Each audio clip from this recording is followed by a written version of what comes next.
हे भगवान, इसका मतलब ये जतिन की बहन है, लेकिन ये इसकी बहनें कैसे हो सकती हैं? और अगर है तो जतिन ने झूठ क्यों बोला कि ये तीनों इसकी बीवी है?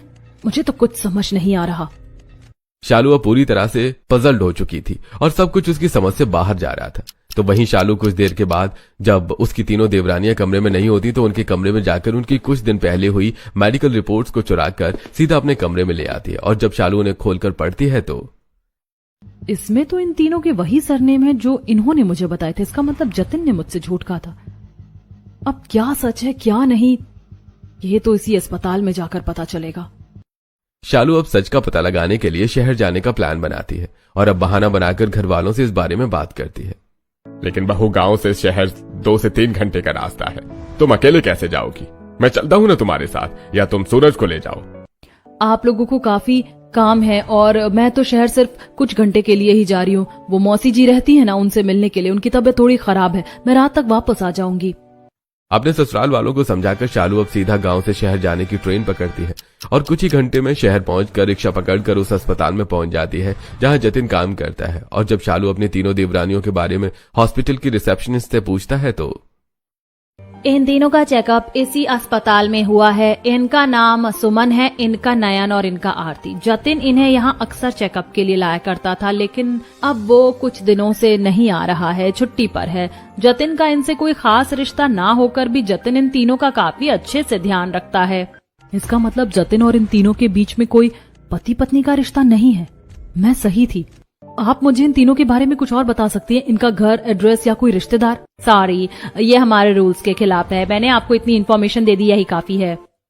शालू अब सारी बात जानकर इससे पहले अपने ससुराल वालों को बताती कि तभी उसे घर जाकर पता चलता है कि कल उसकी नंद का रोका होने वाला है।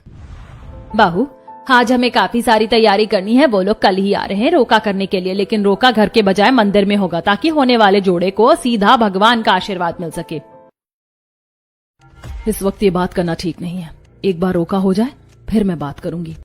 सभी लोग रोके की तैयारी में लग जाते हैं। इसी तरह अगले दिन गुजरता है और अब पूरा परिवार गांव में बने शिव मंदिर में आता है।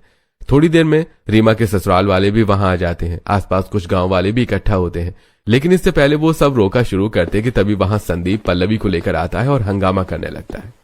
मेरी बेटी की जिंदगी बर्बाद करके तू अपनी बेटी का घर बसाने चला है, मैं ऐसा नहीं होने दूंगा। अरे ये वक्त बात करने का नहीं है, अब तो बात होगी और वो अभी होगी। भाई साहब, क्या आपको पता है जिस घर की बेटी से आप अपने बेटे का रोका कर रहे हैं, उसी बेटी के भाई ने 3 लड़कियों से शादी करी है।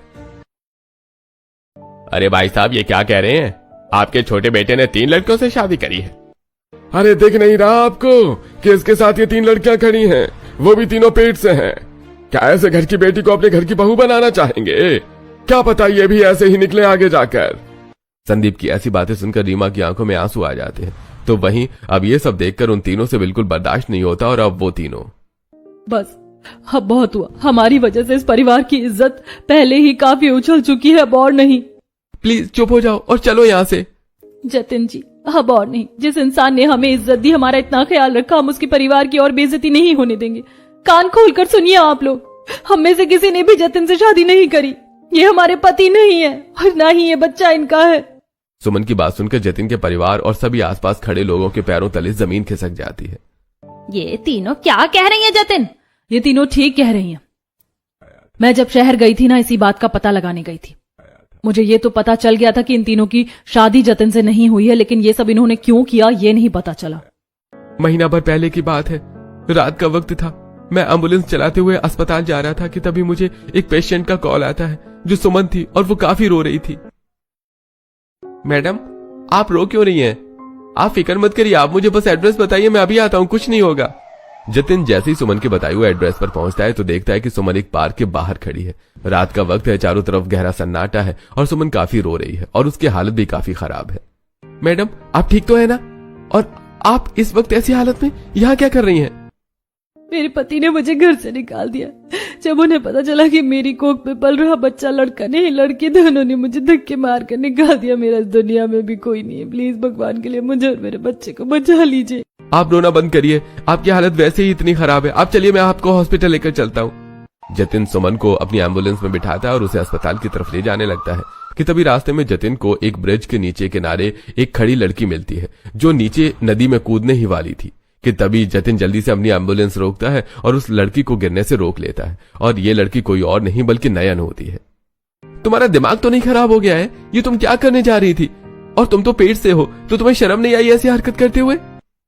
मेरे पास और कोई दूसरा रास्ता नहीं था। मेरे बॉयफ्रेंड ने मुझे धोखा दिया और वो देश छोड़कर चला गया। इतने महीनों से मैंने इस राज को अपने घर वालों से छुपाया, अब क्या करूं मैं? अरे तो इसका मतलब ये तो नहीं है कि तुम किसी मासूम की जान लो। तुम्हें इसका कोई हक नहीं है। लेकिन समाज मुझे ताने मारेगा, उसका क्या?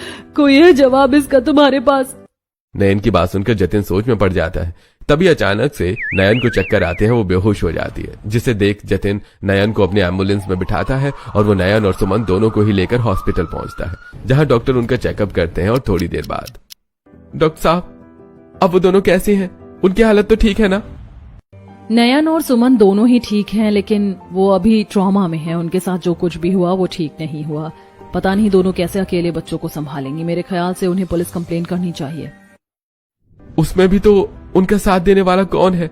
मुझे तो उन दोनों पर काफी तरस आ रहा है। दोनों बिल्कुल मेरी बहन जैसी हैं।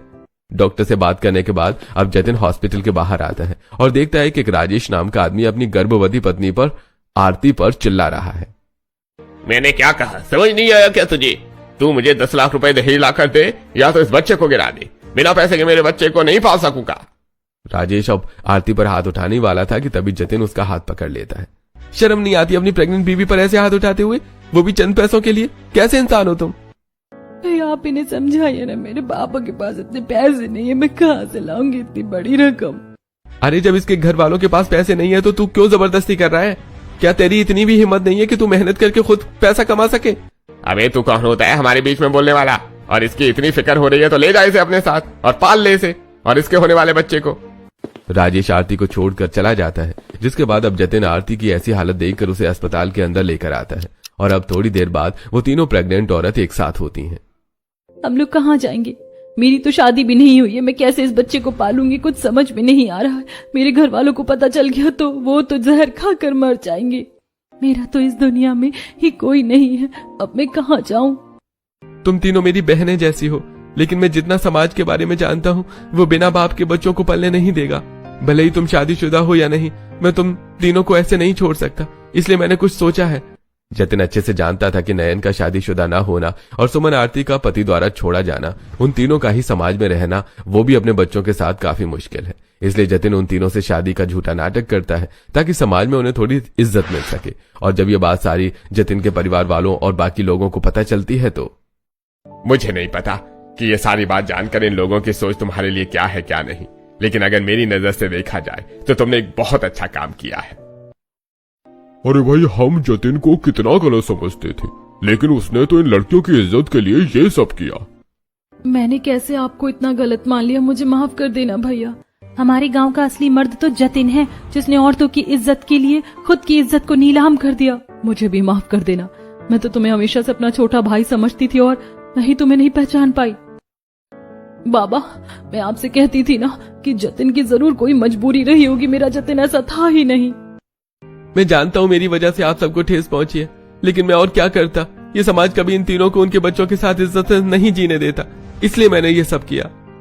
इन्होंने एक भाई बनकर हमारा उस वक्त साथ दिया जब हम पूरी तरह से अकेले थे, तो हम कैसे इन पर और लांछन लगने दे सकते थे? तुमसे तो मेरा सबसे गहरा रिश्ता है और मैं ही तेरी इन आंखों के पीछे छुपे इतने बड़े राज को नहीं पहचान पाई। अब सभी गांव वाले मिलकर जतिन को सराहना करते हैं, जिसके बाद अब धूमधाम से रीमा का रोका होता है। तो वहीं अब संदीप भी खुशी खुशी पल्लवी का हाथ जतिन के हाथ में दे देता है और अब बिना देरी करे जतिन और पल्लवी की धूमधाम से शादी हो जाती है। इसी तरह कुछ दिन गुजरते हैं। आरती और नयन की डिलीवरी के दिन करीब आ जाते हैं, जहां दोनों ही अस्पताल में प्यारे से बेटों को जन्म देती है। अरे ये तो बिल्कुल तुम पर गया है, इसकी नाक तो देखो बिल्कुल तुम्हारे जैसी है। जेठानी जी, क्या आप इसे अपनी गोद में नहीं लेना चाहेंगी? मैं चाहती हूँ सबसे पहले मेरा बच्चा आपकी गोद में जाए ताकि इसे आपका आंचल और प्यार मिल सके। लेकिन तुमने तो उसे जन्म दिया है, सबसे पहले तो तुम्हें इसे गोद में लेना चाहिए। आप भी इसकी माँ हैं, आपने हमारा कितना ख्याल रखा, और आप न होती तो पता नहीं हमारा क्या होता। शालू अब उन दोनों बच्चों को अपनी गोद में उठाकर काफी ज्यादा भावुक हो जाती है। तो वहीं इसी तरह कुछ समय और गुजरता है। सुमन की डिलीवरी का दिन भी करीब आ जाता है, जहां वो प्यारी सी बेटी को जन्म देती है। और अब कुछ दिनों के बाद वो तीनों अपने बच्चों के साथ गांव छोड़कर जाने की तैयारी करने लगती है। और जब ये बात पूरे परिवार और आसपास के लोगों को पता चलती है तो अरे तुम तीनों कहाँ जा रही हो बच्चों को लेकर? शहर ले जाकर करोगी क्या? हमारे साथ रहो। हमें भी नहीं पता कि हम शहर जाकर क्या करेंगे, लेकिन कुछ ना कुछ तो कर ही लेंगे अपने बच्चों का पेट पालने के लिए। देखिए, तुम तीनों को काम ही करना है तो फिर यहाँ गांव में रहकर क्यों नहीं करती? कुछ समय पहले ही गांव में एक स्कूल खुला है, वहां पर तुम लोग बच्चों को पढ़ाना शुरू कर दो। इससे अच्छा काम और क्या करोगी? सब लोग बिल्कुल ठीक कह रहे हैं। इसी बहाने तुम लोग हमारे साथ भी रहोगी, और अगर शहर में कोई दिक्कत आ पड़ी तो फिर क्या करोगी? इससे अच्छा तुम यहीं रहकर काम करो और हम सबके साथ रहो। सबकी बात मानकर अब वो सभी गांव में रुककर ही स्कूल में बच्चों को पढ़ाते हैं और अपने बच्चों को पालन पोषण करते हैं। तो वहीं सुमन अब गांव में अपना एक सिलाई का बुटीक खोल लेती है और अब तीनों बच्चों के साथ हंसी खुशी रहते हैं। तो वहीं दूसरी तरफ पल्लवी भी जतिन के साथ एक नई जिंदगी की शुरुआत करती है और आखिर में बिना बाप के भी ये तीनों माँ इज्जत और सम्मान के साथ अपने बच्चों को पालती हैं।